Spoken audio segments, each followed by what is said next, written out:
Good morning, Wall Street winners. It is Monday, March 24th, and we have got some interesting news coming out of Washington and the White House over the weekend, and that is around more targeted tariffs on Liberation Day, and that is causing the markets to go green in the futures. So in the pre-market trading session, it's about 8:43, 8:45 in the morning. So we've got about 45 minutes until the open. Everything is in the green. The Dow is up 380 points. The S&P 500 is up 66, which is above 1%, and the Nasdaq is up almost 1.5% by 297 points. So it looks like a positive start, but be very careful here. This is the buy the rumor but not sell the news. So be very careful on this as we head towards next Wednesday, which Donald Trump is calling Liberation Day, where he comes out with probably the Treasury Secretary, the Commerce Secretary, a number of others to talk about his targeted retaliatory tariffs. Those are going to be ideally more focused, which is great, but on what he's calling, or his administration's calling, the dirty 15, the 15 countries that have the largest trade deficits. And if we look at who those countries are, this is what they are from largest trade deficit to smallest trade deficit. So if you live in a country, as I do, I live in Canada in the summer, Mexico in the winter. If you live in one of these countries, then you are likely to be affected by these reciprocal tariffs. And that could cause some economic challenges in the country in which you're located if you're one of these dirty 15. Now, all of this will be dependent on what he comes out with, or what his administration comes out with, on the 2nd of April, which is the day we're waiting for that he's referring to as Liberation Day. So although the markets are popping today and are in the green, my feeling, and I obviously, like you, can't forecast the market, but my feeling is this is going to be a temporary swing upwards. We may have a positive week, we may just have a positive day, but at some point, knowing that a truth social post can come out at any point that can create mayhem, we're still in a point of extreme volatility and uncertainty until we get past April 2nd, not even to April 2nd, but past it, because we need to know what those targeted tariffs are. Then we need to see less adjunct announcements coming out, or random announcements coming out of the White House. And I'm not sure we're going to be able to control that, because as we saw in his first term, that was very hard to control on Twitter. In his second term, it's now hard to control on Truth Social. So that creates mayhem and uncertainty. That said, there are some opportunities to make money in this, and let's talk about those. Before we get into that, if you're liking these videos, please hit the like and subscribe button. I've put out close to 700 videos now over, since January 1st of 2024. And my goal is to put one of these out on every trading day. And I hope you're benefiting from them. And it's helping you leverage your money to make you more money in the market.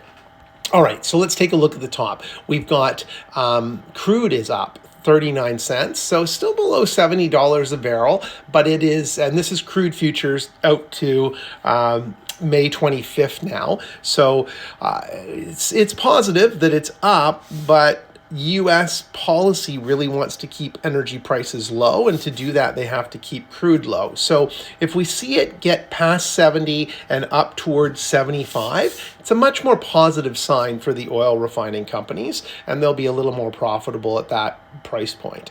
If we take a look out here at the VIX is now below 20, so just below 19 actually, at 18.91. So it's come down a fair bit. I'm a little surprised about this because I feel we're still in a time of significant uncertainty, and we'll see it more on Friday from consumer sentiment numbers and Thursday with PCE numbers, but we're still seeing U.S. consumers curb their spending and cut back on their spending, and it's the U.S. consumer that drives the U.S. economy. So we need to get the U.S. consumer spending at levels they were spending at before. That would be ideal to see the economy turn around, and likely the stock market turn around.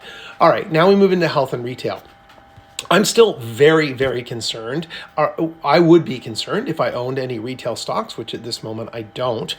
We have Lulu announcing this week. They're 3 days out from earnings, so they're going to announce on the 27th of this week, which is Thursday. So that'll be an interesting one to watch. Probably less likely affected by tariffs than a lot of the other retailers based on where they manufacture, but it's still a concern, and consumer spending dropping is a concern with Lulu. So we'll have to keep an eye on what happens there.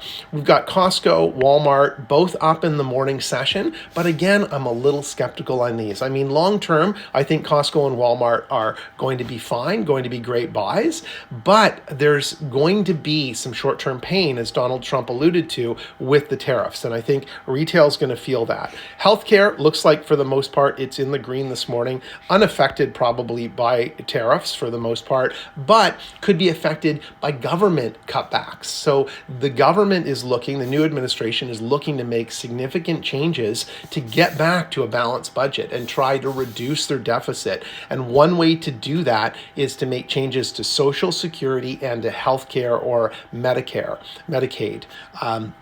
And that's something the administration said they wouldn't do, but there's a lot of things they said they wouldn't do that they'll likely do. So that's just politics. So then we get into oil, and for the most part, oddly enough, oil was in the red a little bit this morning. Now it's kind of flipped to even or slightly in the green.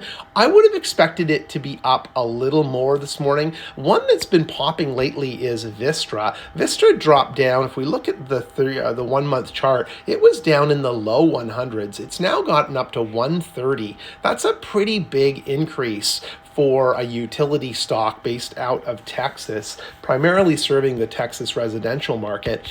So interesting one to keep an eye on. This one really took a pop and grew over the last, call it, year with the AI boom and the need for additional electricity to support the data centers. We'll see if that continues. Valero, I think, could be an interesting buy today. Right now in the pre-market, maybe worth picking up at where it closed. I think this is going to pop a couple of bucks today, and I think oil should have a pretty positive day. But again, that's just my guesstimate.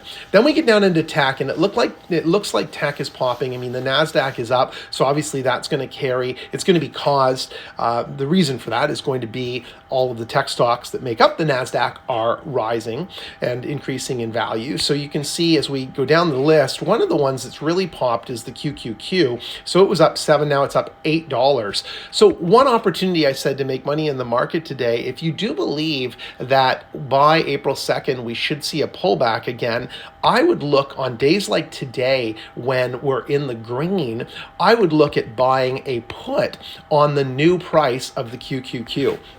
So follow the QQQ throughout the day. Looks like it's going to open around 488, 489 up in that region. If it plateaus there, let's just say it plateaued at 489, towards the end of the day, close to market close, buy a put for 489 that's 2 weeks out. So you get it until the end of next week. And that will give you an option, the opportunity to participate if the overall NASDAQ and QQQ drop below the price that it say closes at or kind of peaks at, hovers at today. So that would be one way to play that in the short term to take advantage of any downside. If you believe there's going to be upside, I don't believe that buying calls on a day where everything's green is your best strategy. I would wait for a day when everything is in the red to buy a call if you're optimistic. So I would be focusing more on put options today or a short sale today. If we scroll through the list, we've got at the top of the list, which really still surprised me, is Micron, which had great results last week. It just got hammered after earnings, and I would have expected retail investors and others would have piled into this because the forecast was positive and the results were good, and it would have driven this up, but that has not yet happened. So I think this is a bit of a sleeper. I think this stock's going to come back to 100 by the end of this week, and maybe even up to the 103, 104 range where it was before the earnings announcement came out. And it could even go higher than that potentially, depending on what the rest of the NASDAQ and the tech stocks do. But I think this is potentially one MU to get in on.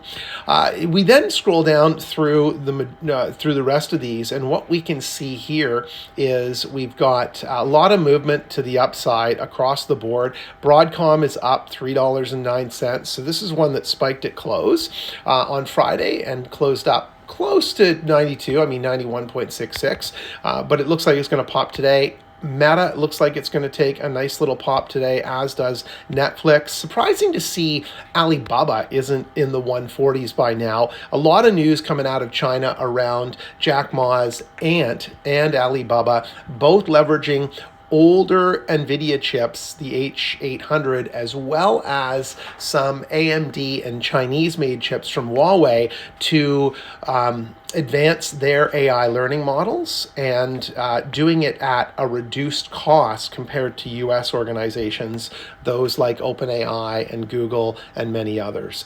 So that's kind of where we are in the tech space today.